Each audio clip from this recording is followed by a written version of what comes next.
All right. Welcome, everyone. As I pull up the next screen, I want to thank everyone for taking the time out of their busy days for being here, panelists and participants. My name is Joey Moore, and I am the Public Relations Senior Consultant for Carmona Strategic Solutions. Carmona Strategic Solutions is one of the co-hosts to today's event. I'm here to give you some housekeeping remarks, and that would be, this is a virtual discussion. So the 15 minutes at the end of this virtual discussion is saved for interactive questions to be asked by you participants. In order to ask those questions, I know by now you must notice that you don't have audio or visual capabilities. So instead, you'll gloss your mouse over the screen. There will be a 3-dot button. Please click the 3-dot button. A drop box will come up with the word Q&A, and that is how you'll ask your questions. And us as panelists will be monitoring that and asking those questions live. Also, after this event is over, we are going to be sending out a feedback survey. Feedbacks are important. It only makes this environment better. So please feel free to take that. And if you have any other questions, there is a box in there to ask your questions that you might have thought of after the event or didn't get a chance to answer during this event. Lastly, this event is being recorded. I will be sharing it with the panelists and participants. If you find this event of value, please share out to your friends, family, network, anything. It is yours to do whatever you'd like to do with it. At this moment, I'd like to pass it off to our co-host, Tar Macias.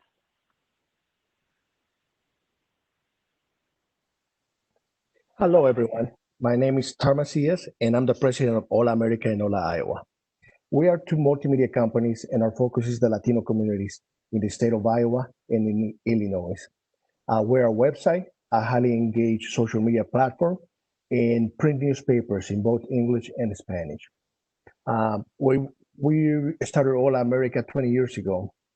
This is our 20th anniversary, and we started Hola Iowa in 2014. Actually, today is our anniversary for 6 years for the first issue of Hola Iowa, which we took the model that we have for Hola America and we expanded that to the whole state of Iowa in order to better reach the small rural communities where a lot of our Latino communities are the blood of some of those towns, practically.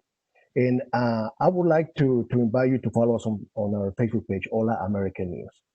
And I want to thank Roberto Carmona and Carmona Strategic Solutions for inviting us to be part of this conversation. You know, we've collaborated in the past, and I think very highly of Roberto Carmona and his team. And also, I would like to thank Mr. Charles Kamasaki for joining us. I really think this is a great issue. Immigration is close to my heart, and I think to a lot of our people here today. And I want to learn more about that. So please stay tuned until the end to see how you can get his book at a discount price. And also, I would just like to point out that immigration is a complex issue. And I hope today's discussion will bring out some insight into it. And in the last few years, it's become very polarizing. And the way, in my own opinion, I don't think immigration reform should be either an issue of the left or issue of the right. It's an issue that affects human life. So it should be something that we could come together and find the right solution for this human issue and for this economic issue. Thank you very much. And I'll leave it now to my friend Nick Salazar from LULAC, Iowa. Thank you, Tar. Thank you for having me on this important discussion about this book. My name is Nick Salazar, and I am the state director at the League of United Latin American Citizens of Iowa. In case you don't know, LULAC is the oldest and largest Latino civil rights organization in the country. And here in the state of Iowa, we do have a LULAC chapter that chartered its first council in 1957 in Fort Madison, Iowa. And when people think about Iowa or even the Midwest in general, people don't think about Latinos or immigrants. It's usually, people think it's mostly white people, it's mostly farmers, it's rural areas. But the reality is we've been immigrating to Iowa for many decades. especially here in some of these communities. And since then, our community has been growing. Many of these immigrant communities have been built on the backs of these folks. And still today, they are the lifeblood, like Tara said, the lifeblood. And they are keeping these local economies humming along and keeping these cities very vibrant. But unfortunately, this comes with many issues. Living and growing up in Iowa, and LULAC has been on the front lines of advocating for immigrants, for their rights, for their education, and for their dignity. We are dealing with policies at the federal level that's impacting our community, policies at the state level, and obviously at the local level with the anti-immigrant rhetoric that we are hearing and that we are seeing. And I'm glad that LULAC Iowa is part of this book discussion because I think we need to look at this issue in a different way. And I hope that with this discussion, the experience that we hear from Mr. Kamasaki and learn more about his book, hopefully we can use that knowledge and apply it to our work here in Iowa and share that with our allies, our organizational allies on the ground. And hopefully we can fix many of these issues. But I want to thank Mr. Kamasaki for coming on this discussion. I want to thank Carmona Solutions for putting this together, and also Tara with Hola America for having me on this panel. Thank you.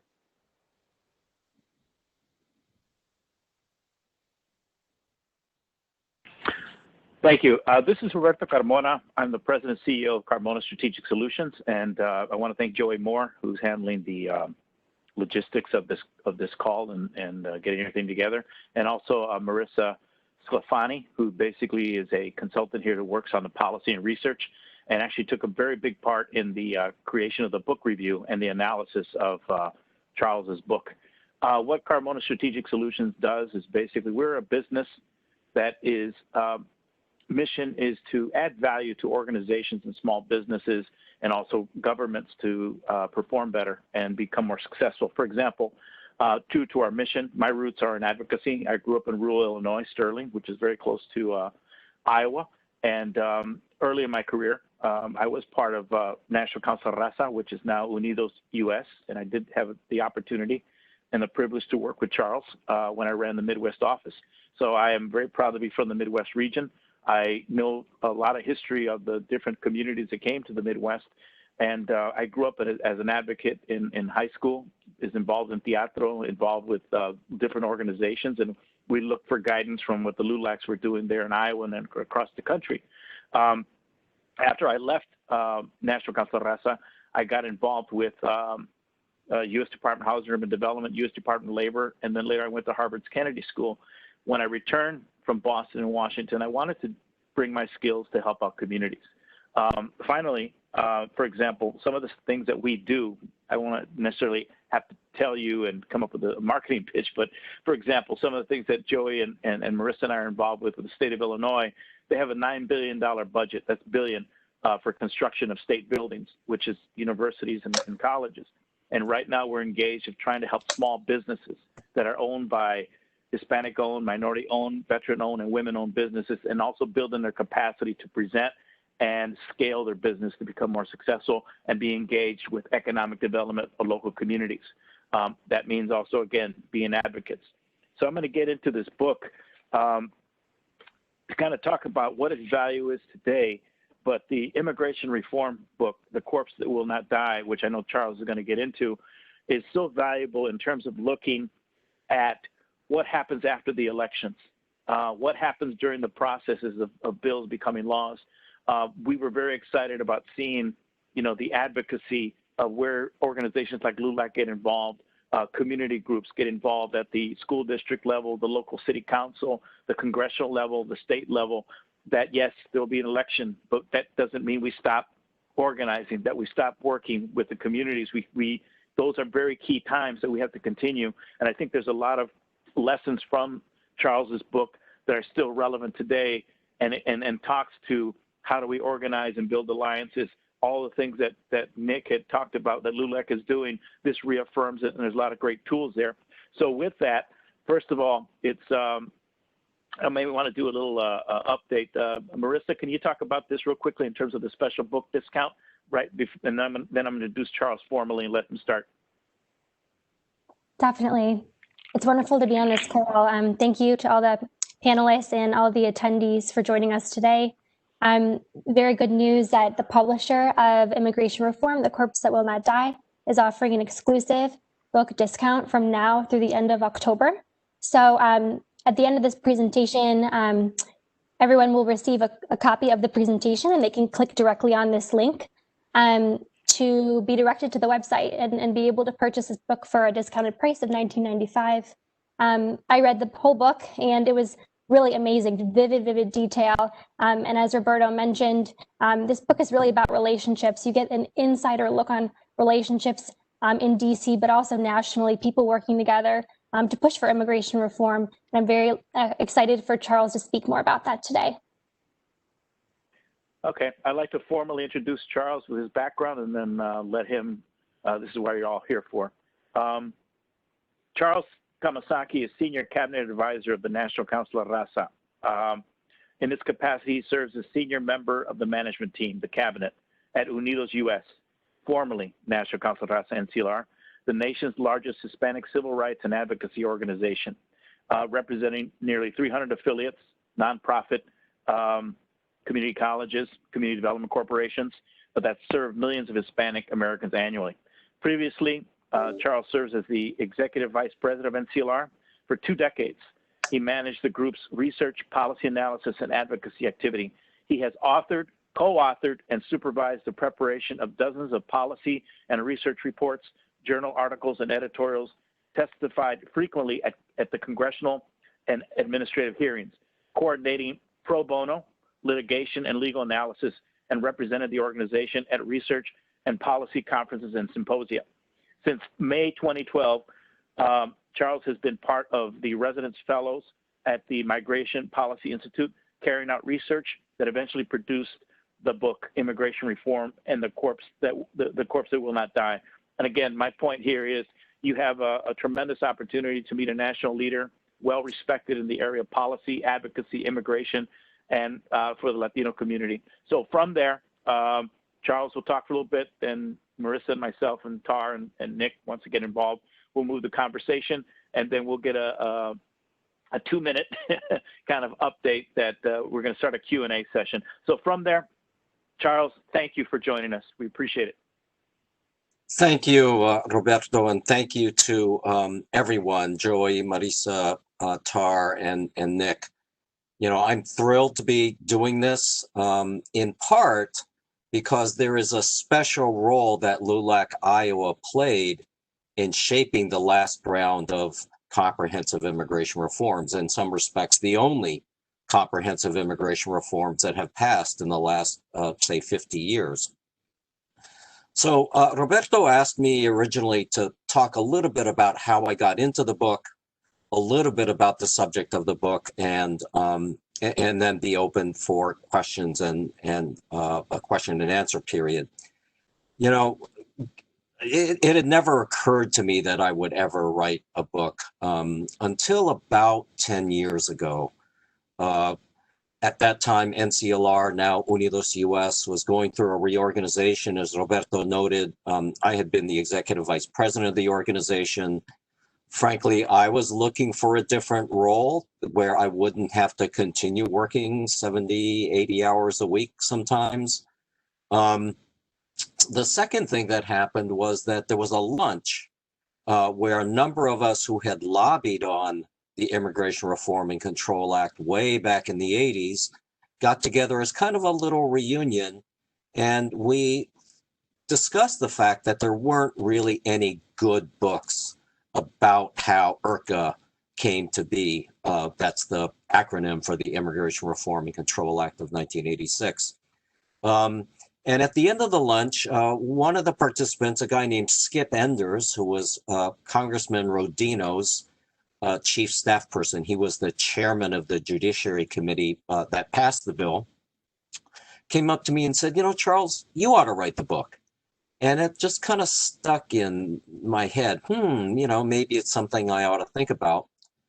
And then the last thing, completely by accident, out of the blue, an advisor to an anonymous donor called me one day and said, hey, my donor is interested in commissioning some research on the Immigration Reform and Control Act, and people tell me you're somebody we ought to talk to.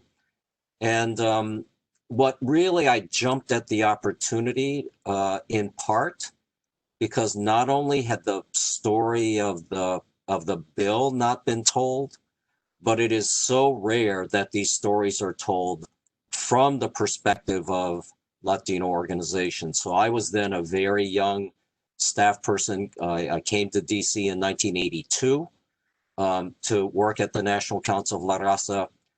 At the time, probably the most prominent Latino leader in the city, at least when it comes to immigration, was a guy named Arnoldo Torres.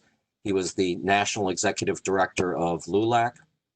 And Antonia Hernandez, who later became the head of MALDEF, the Mexican American Legal Defense and Educational Fund, was then heading up the MALDEF office here in DC. So I had an opportunity to work with really the most prominent Latino leaders, also my boss, Raul Izaguirre at NCLR, to see not just how we advocated on legislation, but all of the intricacies of how advocacy groups interact with the legislative process. So just a couple of things about the bill before we get into questions and answers. You know, a lot of people think back at that era, and if they know anything about the Immigration Reform and Control Act, they think of it as, I've often heard it referred to as the Reagan amnesty bill. And it is true, and you saw in a picture on the slideshow, that President Reagan did sign the bill, but it's a much more complicated story than that. While not exactly as anti-immigrant as the current Republican Party, I must say that the Reagan administration had to be dragged kicking and screaming into signing legislation that ultimately produced a very generous legalization program. So let me try and set the stage for you about the time when I came into town in the early 1980s. For about a decade, Congress had been trying but failing to pass immigration reform. And the reason was that migration from across the southern border was just beginning to become an issue. Congress had ended the so-called bracero program, a guest worker program that had enabled up to 800,000 temporary agricultural workers to come legally into the United States to work. So after the bracero program ended, the migration continued, except it turned into unlawful migration. It's also not widely known that in the 70s, Congress also cut legal immigration from Mexico in half. And as scholars have pointed out, it was not just predictable, but it was inevitable that unauthorized or undocumented migration would happen as a result of cutting the legal channels that allowed people to enter the U.S. From Mexico and from other Latin American countries. And then finally, this was happening at the same time that the fertility rates in Mexico were at their highest in history, and their economy was also tanking. So you had a growing demand for jobs as more people entered the labor force, but its economy then transitioning really from a developing country's economy into a more modern economy was not creating enough jobs. So this perfect storm, as you will, the ending the bracero program, cutting legal immigration, literally at the time when demand for visas from Mexico was skyrocketing, created, in essence, this massive levels of unauthorized migration. And not surprisingly, people in Congress tried to pass legislation to stop it. So Peter Rodino, the gentleman I mentioned before, and he's one of the people who's pictures as prominent in that judiciary markup slide, introduced bills in 1972, 1973, and 1974 to try and cut and control migration from across the southern border. Those bills passed the House, but they failed in the Senate. Why? Mainly because agricultural growers did not want their supply of very exploitable, undocumented workers to dry up. So what happened was in the late 70s, a commission was appointed. That commission then produced legislation. Two very prominent legislators, Alan Simpson, a senator from Wyoming, Romano or Ron Mazzoli, a moderate Democrat from Kentucky in the House, jointly introduced legislation that for years was known as the Simpson-Mazzoli bill. That bill passed the Senate by a huge margin in 1982, died on the House floor that year. The next Congress, again, the Senate passed legislation. Again, the House failed to ultimately produce a final bill, or it failed to produce a conference report. And then in 1985 and 1986, ultimately, legislation was enacted. I think one of the things that's important to understand about the progress of that legislation is it became more progressive over time. So the bill as originally introduced, I think it's fair to say, was highly restrictionist in its orientation. It proposed major new enforcement provisions. It proposed to cut legal immigration. It proposed to really eviscerate the asylum system, and also included a very tiny legalization program. The bill that ultimately was enacted together with its follow-on bill, the Immigration Act of 1990, did include enforcement for sure, but instead of cutting legal immigration, it doubled it. Instead of a temporary guest worker program, which labor and Latino groups opposed, it included a legalization program for farm workers. Instead of eviscerating the asylum system, it left that system largely intact, although, as we all know, it's very much under attack now. And instead of a small legalization program that would have legalized at best 1 million people, that legislation ultimately legalized more than 3 million previously undocumented workers and protected from deportation millions more. So what happened? And what I try to explain in a very long book, in 560 pages or so of book and footnotes, is that the Latino organizations and their allies adopted a very conscious, very strategic, and very comprehensive lobbying strategy. First, to oppose the legislation that we thought was too restrictive. And then when there was an opportunity for compromise, we rallied around a guy named Esteban Torres from California, who was then a very junior member of Congress, who broke from his elders in the Hispanic caucus, who maintained their opposition, to lead a faction of the Hispanic caucus that, working together with Latino advocacy organizations, managed to shape the final compromise that ultimately resulted in the bill being enacted. Although I would note there was kind of a division of labor. So MALDEF consistently opposed the legislation throughout the process because they didn't think, with good reason, that the legislation was good enough. NCLR was probably the most moderate of the Latino organizations. My boss, Raul Izaguirre, was looking for a compromise throughout that whole process.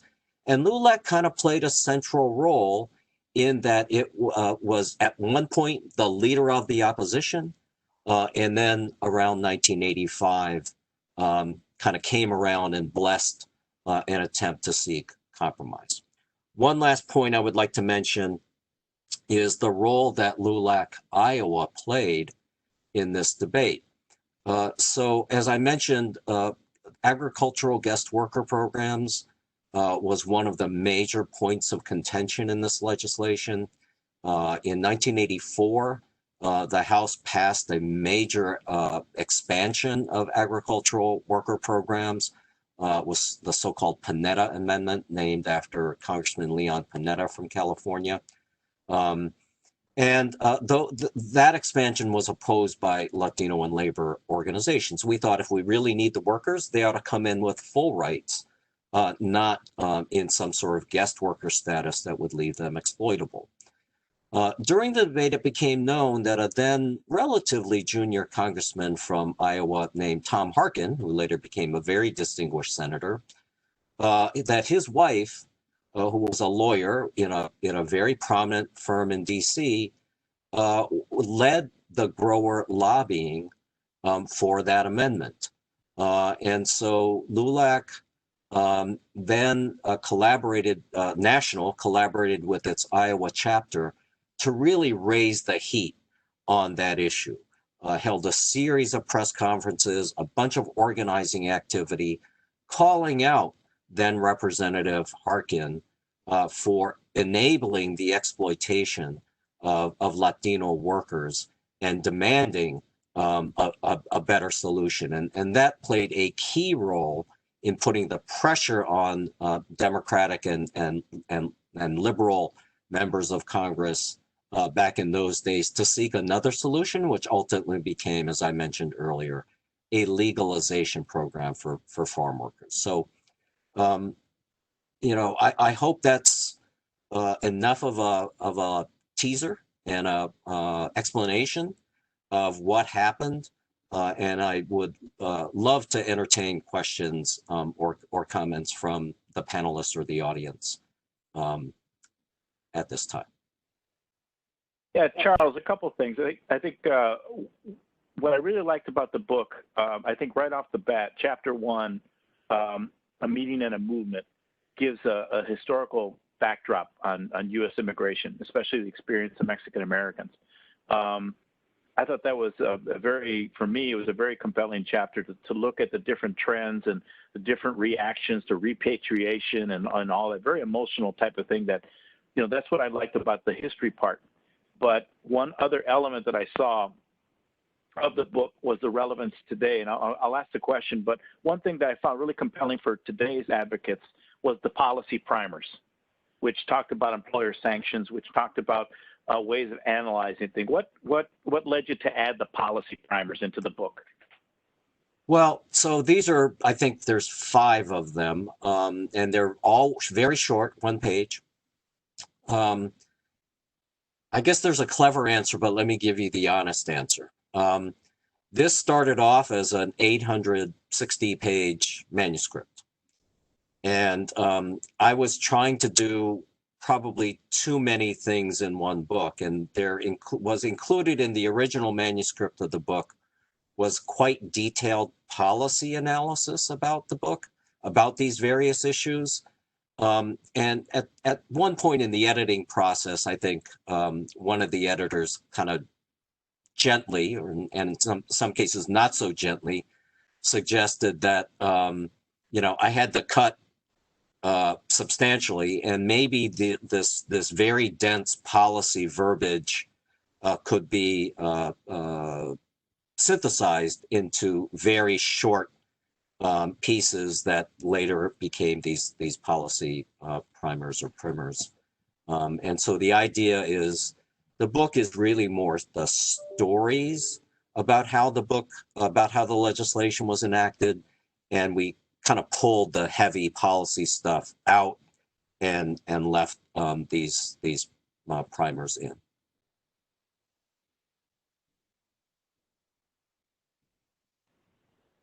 Thank you, Charles. What I think, Marissa, you did an analysis on the book yourself, and anything that you wanted to ask that was burning now that we have Charles here?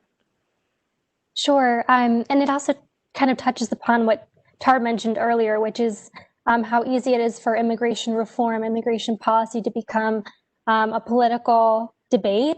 Do you have any, and now we're moving into policy, but I think some of the audience might be interested in this question. Do you have any bipartisan policy suggestions for the field of immigration advocacy and reform going forward? Thank you for that question, Marisa. And it's a really tough issue right now when our politics are so polarized, and in part around the immigration issue. And while it wasn't exactly the same back in the day, because the divisions in that area was mainly within the political parties. That is to say, the GOP still was very much leaning restrictionist, but there were a number of GOP moderates who wanted to get something done. And that was really true up until about 6 or 7 years ago. Within the Democratic Party, while it was largely pro-immigrant, there was also kind of a conservative, what used to be called the blue dog faction of moderates or conservatives, mainly from the South, who opposed more generous immigration laws. So I guess what I would say to answer your question is I don't believe there's one simple answer. Immigration, indeed, any big bills have been very hard to pass. And just the example of the fact that even in the one successful example of immigration reform that we have, the 1986 and 1990 bills, as I noted, the effort to pass those bills began in 1972. So it took almost 20 years for that reform effort to be completed. If you look at our current modern effort, right, the last time or the first time in the 2000s that immigration reform legislation passed one house but not the other was in 2006 in the Bush administration. And, I don't believe there's any specific formula that is going to guarantee enactment. What I do believe is that there are any number of ways to achieve a positive outcomes for the Latino community. And for me, the top priority is legalization of most, if not all, of the long-term undocumented residents of the U.S. So I think really it involves a willingness to work across the aisle. And frankly, while it is true, and I don't want to make an equivalence, that a lot of anti-immigrant forces don't want to see any solution, I often think that too often some of our own advocates, some of our own allies are not willing enough to work across the aisle and to try and seek bipartisan compromises. And I don't think we need to allow the extremes to control the debate. Thank you, Charles. That's extremely helpful. Your perspective is very much appreciated. Nick or Tar, do either of you have a question on the top of your mind? Yeah, Charles, when do you think, I read a little bit of the book, when do you think the racialization of the immigration debate started, and how can we address that issue at the local level?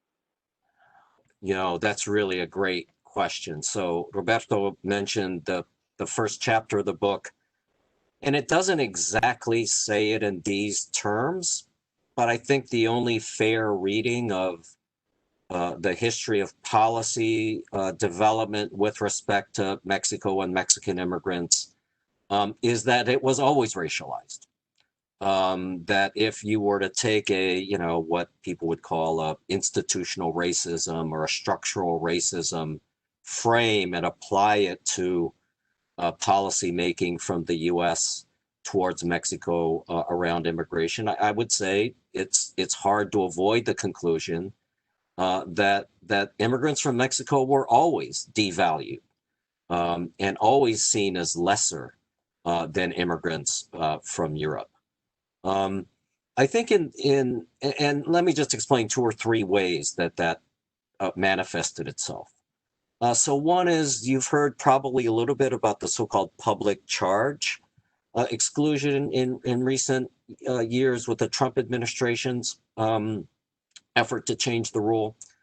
Well, that part of the law has been in existence for more than 100 years. And it basically says that if you're likely to come into the country and immediately be dependent on public assistance, you're not likely to get a visa, that you would be excludable.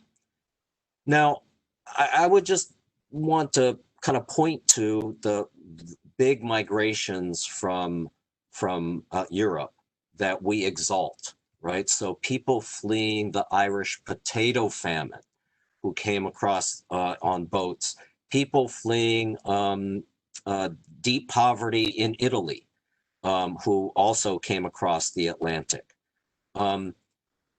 Just ask yourself this question, were those people coming into the country with a lot of resources, and could they prove that they weren't likely to become public charges? And the answer was no. In fact, many of them had their passage paid by employers. And it was used to be called, you come into the country with a tag on. You would have a tag on your jacket, and when you came off the boat at Ellis Island, people would find, yeah, you have a red tag, that means you work for this company. That was technically illegal. So on the Mexican side, what would happen is, if you tried to immigrate during much of the 1900s, and you couldn't prove that you had a job waiting for you, you were likely to be denied. So that's kind of one way. A second way was that, look at the Bracero program itself, that we had this need for agricultural labor, and yet we didn't allow people to come in as legal immigrants. We only allowed them to come in as temporary workers. And as I note in the book, they were subject to all sorts of discrimination and exploitation. And then finally, even just note, many of us talk about the 1965 Act as being so generous, and it was, it ended national origin quotas, but that through that same process, actually, legal immigration from Mexico was cut in half. That was not an accident. People wanted to cut immigration from Mexico. So if you have this system that was built on, I think, racial stereotypes, what I would say about this is, anytime you're talking about immigration of people of color, the issue of race is going to be involved. That's not just true of Latinos, it's true of Haitians and immigrants from Africa. And we know, I think, in our hearts and intuitively, how dangerous and how incendiary and divisive the issue of race can be in the context of immigration. So what I would say is, what we could do as advocates is not to necessarily de-racialize the issue, but I would say, I think it's a mistake, as many of folks on our side often do, is we start off by saying, oh, this is a racialized system, this was built on structural racism, therefore, if you don't want immigration reform, that must mean you're a racist. And, I think, and a lot of Anglos and African Americans and others in Iowa who probably are instinctively against immigration reform, but they don't think of themselves as racist. And I think it's a mistake for us to racialize the debate when I think we have an opportunity to appeal to their better angels and talk about, hey, look at these essential workers, as you were noting, Nick, that are keeping the economy running, keeping people fed. Don't they deserve a chance at the American dream? To me, that is a much better appeal than saying, if you don't support the kind of immigration reform we want, that must mean you're a racist. Thank you. Just a reminder, we do have about 2 more minutes. So Tar, ask your question, and then we'll lead it into the interactive. Charles, on that note, we notice that people only bring up immigration now in order to divide more people, in order to use it as a polarizing issue. Who are some of the remaining champions for immigration reform? Because when I think about it, the only person I can think of is Senator Durbin, in Illinois, and he's probably only going to be there for a few more years. So who else are some of the champions for immigration reform that are legislators right now? Yeah, there is no shortage of champions, and Senator Durbin is definitely one. But I think, as you point out, there really hasn't been movement on legislation, right? So this is not a debate that's happening in Congress. This is a debate that's happening in the Twitter sphere and right on the internet and in the media. So in the Senate, I would say that Senator Durbin is probably a main champion, but I would say that Chuck Schumer is also someone that has had a long history of trying to seek bipartisan compromises on this issue. It may not, the compromises he wants may not be totally satisfactory to, say, our far left, but I think from my perspective, they would be very constructive. In the House, you have a very large Hispanic caucus right now. Joaquin Castro is the chair. He is someone who's highly respected in the House. And then in the committees, Zoe Lofgren, who's a congresswoman from San Jose in California, is the chair of the immigration subcommittee. I think it's fair to say she's been a long-term champion for constructive reforms. On the Republican side, there are fewer and fewer. People like John McCain used to be real pro-immigrant champions. Obviously, he's no longer with us.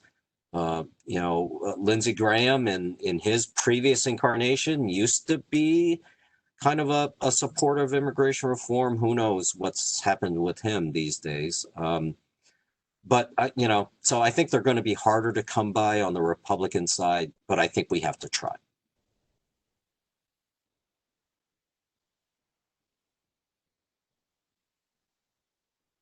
Thank you, Charles. So it is at the 12:45 mark, and we have been getting some questions from the participants. So the first question I'm going to ask is from Cassidy, and she asks, what do you think is Iowa's role in immigration reform today, especially as our Latino population continues to grow very quickly? So I would say Iowa is a really important state, right? It's a battleground state in terms of the Electoral College. It's a state with a senatorial election this year. I think it's one of those places where historically, if you had serious opposition from, say, the legislators in Iowa, it's a good sign that it's going to be hard to move something. So Chuck Grassley, who's been a senator there forever, is someone that has kind of moved to the right on immigration, much as the GOP party has. But I also know that Mr. Grassley has a very strong base with, say, religious organizations, with Protestant churches. And so what I would suggest is, there's a pretty prominent Latino evangelical movement. I think a lot of those folks do have some influence with their non-Latino counterparts. I think the Catholic Church is still important in Iowa, and the mainstream Protestant churches are still important. So I would say that's one place where no senator or congressperson can afford to ignore, right? Because everybody has churches in their districts or states. I would say, the businesses that rely on Latino workers, honestly, I'm pretty disappointed in them, in that they have, demanded that they stay open, to be declared essential businesses. But you don't see many of them out there advocating for their workers. And I think if a little bit more enlightened self-interest were involved, I think they could see that their interests and their workers' interests are actually similar here, because it's clearly not fair for the workers to be declared essential, yet many of them are still at risk of deportation, right? And I think more broadly, the business community in Iowa, I think, is potentially one that could make a big difference. So I would say those two as kind of moderating factors that might be helpful. But at the end of the day, right, I think we also need organizations like LULAC and community organizing groups to go out and do what you do in a democracy, right? You go out and register voters, and you get them out to the polls, and you make your voice known through the political process.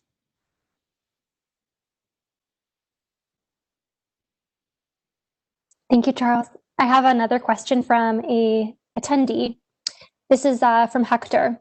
In comparative global politics, how would you explain the different angles taken by the Canadian and US governments in the past 20 years towards Mexican migrants?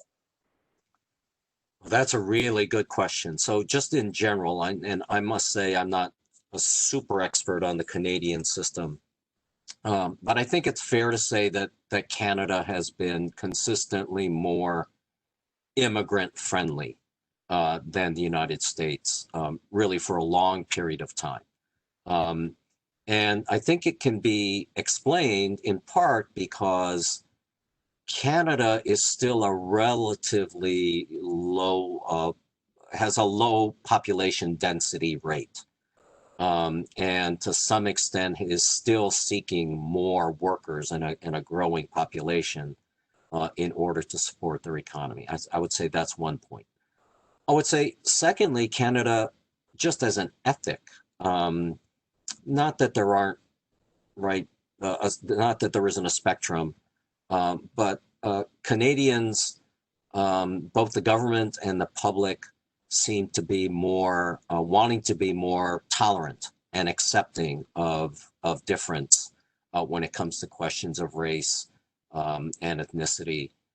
It has a whole process, for example, of trying to be more responsive to Indigenous Canadians, whereas right in the U.S., which has in some ways a much worse record with respect to Native Americans and the indigenous populations, right? They're typically viewed as an afterthought.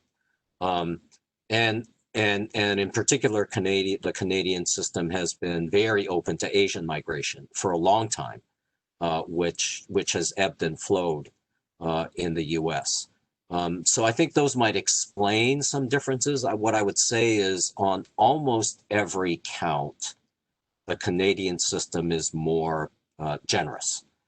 So it has, relative to the United States, higher levels of legal immigration, not just from any one particular place, but they have a point system that does reward certain kinds of attributes like education, that might in some respects deter or reduce migration from places like Mexico or Latin America, but it also has historically had pretty strong refugee policies and safe haven policies. So I guess, you know, the Canadian system historically has been more generous. And I would say, for those who are concerned about issues like integration or unity of a population, you know, there used to be some people would say, oh, if we let in too many, you know, Latinos, or if we let in, you know, more people from Africa, that would somehow undermine American unity. And I think the Canadian example is a good one of where you don't see the kind of ugly, divisive politics that you see in this country there, despite the fact that they have a open immigration system. And I would say maybe it's because of the fact that they have a more open immigration system. So thank you for that question. It's a great question. Thank you, Charles. Another question coming from the participants is from Naomi. What might a compromise look like in regards to legalization of undocumented people? Another great question. So there are 3 or 4 proposals on the table. So one is similar to S744. That's the legislation that passed in the early years of the Obama administration in 2013. Well, I guess they weren't the early years, but passed the Senate, but didn't pass the House. And that's a program very similar to what was enacted in 1986. That's a kind of a formal legalization application program where there would be an application period. You fill out an application and then pay a fee, and then you would be vetted to ensure, right, that you hadn't committed crimes and that you had paid your taxes and so forth. There are other alternatives, and let me run through several of them. There's an administrative alternative like DACA, or like the DAPA program that the Obama administration tried to implement and was stopped by the courts. So there could be, at least legal scholars say, different ways to structure that program, a DAPA-like program.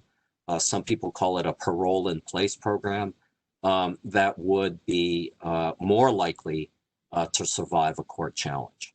Another alternative that's being floated is a so-called registry program, and that's, think of it almost like a statute of limitations. So it might say, if you had entered the country, say before 2012 or 2010, and you had lived in the U.S. without committing crimes and otherwise abided by our laws, that you might be allowed to adjust your status. This is a provision of immigration law that existed for decades. But the last time the registry date was updated was in IRCA in 1986. And so some people are saying maybe we ought to update the registry date. Another variant of that is a statute of limitations. So that would basically say, you know, in every other area of jurisprudence, except for murder and rape and kidnapping, there's a statute of limitations, even for tax violations, right? And those range from 5 or 10 years, sometimes depending on the severity of the offense. So some people are saying, well, why would we have a statute of limitations for every other offense except for this relatively minor offense of coming across the border without papers or overstaying a visa? So that might be something else that folks would consider, is say, if you've been in the U.S. crime-free for a certain period of time, that you would be allowed to adjust your status. This, again, as I say, this existed for decades earlier in our country, and I do think it's not an accident that those provisions of law kind of went away when our migration stream began to become more people of color. So that there's a racial element to that, but that doesn't mean we necessarily need to racialize the argument ourselves. Thank you, Charles. We can take one more question from an attendee. And then if anybody else has another question, Joey will be sending out a post webinar survey, so you can input your questions there and they'll be directed to the panelists or Charles. The last question is from Cassandra, and she asks, how can media help push for immigration reform while maintaining objectivity? Yes, this has been a challenge, right, in the whole Trump era, of if you use the conventional standards of objectivity and you kind of give equal play to both sides, it makes it more difficult if one side of the debate is actually repeating falsehoods, and it's getting equal play with others. I don't think there's any simple answer to that, and I really am not an expert on journalistic ethics. I know that a number of media players are trying to address these issues by, say, calling out known falsehoods or doing fact checks or that kind of thing within the stories themselves. I'm less concerned about the enforcement part and more concerned enforcement of those ethics. And I'm more concerned about what I think is still the invisibility of Latinos in the media. You know, this is a community that is now the nation's largest ethnic minority. It's a community that has a higher labor force participation rate than any other group, and you would never know that if you just looked at the media or read the newspaper or watched TV. It's a community that has a lower crime rate than almost any other community. Again, you would get the opposite impression if all you did, or, you know, even if what you did was watch the cops show on Fox, you know, once a week for a few years. So what I would say is, for journalists who want to be not necessarily on one side or another, I would just ask for fairness. That there are lots of people who want to demonize the Latino community. I guess in a free country, that's their right to do that.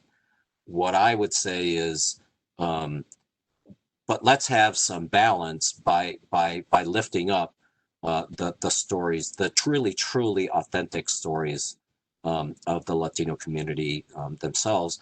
The other thing I would say is, there is an organized, racially motivated anti-immigrant movement. They've been declared hate groups, and they get a lot of prominence in mainstream media. And, you know, I don't think that's necessarily appropriate. You don't necessarily see a Ku Klux Klan leader quoted in every story about race or affirmative action. I don't see why it's mainstream media often feels required to include anti-immigrant hate groups whenever they're talking about immigration. Thank you, Charles. At this time, I am going to pass it off to Roberto Carmona. It is 1 o'clock, so he will be closing us out. Yeah, one thing I want to emphasize, a couple things. I'm glad that Tar is here with Hola America and Hola Iowa, because of the fact of the stories. One thing I was going to mention, Charles, was the fact of the book itself is full of knowledge, it's full of history, it's full of stories. But the one of the sections of your book talked about the study group, how you would read Clausewitz on war and preparing in terms of studying. And so that's one of the things that Marissa and I are having a conversation about. One question for you, and then I'm gonna close it out. What do you recommend for, like, community colleges or universities, or even study groups of activists involved with their communities? How should they use this book in a practical sense? Or what can they draw out to guide them? Well, thank you for that question, and I'm sure my publisher thanks you for that question. I think there are discrete pieces of the book that are already being used in college courses, and I think, you know, it just requires a little bit of setup. So there's aspects of how, and you did relay this question, how advocates approach the legislative process, and what are the tools and that advocates have to play. And as I noted, you know, very often those things are kind of pushed off to the side in mainstream texts that only focus on the lawmakers, you know, themselves. So I would say that's something, the kind of work that I mentioned with regard to LULAC in Iowa. LULAC also played a role in a first ballot boycott at a Democratic National Convention in 1984. So really being engaged in the political process in that way. So I would think that's one thing that's useful. I think there are also procedural aspects of how Congress is or is not making laws these days that are useful for students of political science to learn about. And then finally, and I do reference a number of the great works of political science in this book, there's always this unanswered question of, it's very easy to explain how and why a bill passed after the fact, but it's very hard to predict before the fact what a bill's chances are or not, right? Most of the pundits would have said in 2006 and 2007, or again in 2013 or 2014, that legislation was certain to pass, right? And it didn't happen, and it became such a huge letdown. I guess what I would say about that is kind of ending where I started, that big bills like these, especially bills that involve race and American identity and really shifts of political power, are really hard to pass. And it takes a very unique set of circumstances for everything to come together for them to actually be enacted. And beyond that, as you noted, I think it's very often people bucking the conventional wisdom, going against where everybody else is going, that ultimately produce legislation, right? And there's something I think obvious about that, which is there's a reason why immigration reform legislation is hard to pass. And as long as you have two parties stuck in their respective corners and just taking pot shots at each other through the media, it's understandable how it's not going to pass. And it's often going to be people who are willing to, hate to be a broken record about this, but try and reach out to the other side, try and reach out to other folks, try and build a broader coalition that are ultimately, I think, going to be successful. And I think while I hope my book provides a really great analysis of who the players were back then, obviously the players are different now. So maybe it's a matter of taking the template of what coalitions were brought together back then and trying to update it and adapt it to the current era might be a good exercise for, say, a graduate school class. Yeah, and I was inspired by the work that you did, prior to the book in policy and research, which kind of spun off on this, because I'll give you an example. The stories we tell are the counter narrative to the negative stories that are out there. This is why I wanted to compliment Hola America, is because when I go to them on the Illinois side or the Iowa side, they're the ones telling the story. And this is based on a policy introduction that I was making to some Hispanic business owners in Illinois, to be able to tell their story of what value they bring to the state.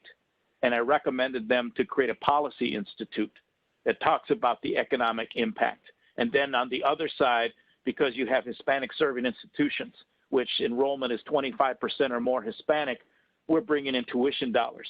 And so how do you align that with who's getting the contracts to build these institutions? So the importance here is to be able to tell the story, to document the stories, and use the tools for writing, and then leveraging people like Tar to go ahead and find that platform. So before the legislators in the state of Illinois or Iowa go down there, we know what our priorities are for our community and what we're expecting. And I know you had your hand on the work when they created the National Hispanic Leadership Agenda, which is the scorecard.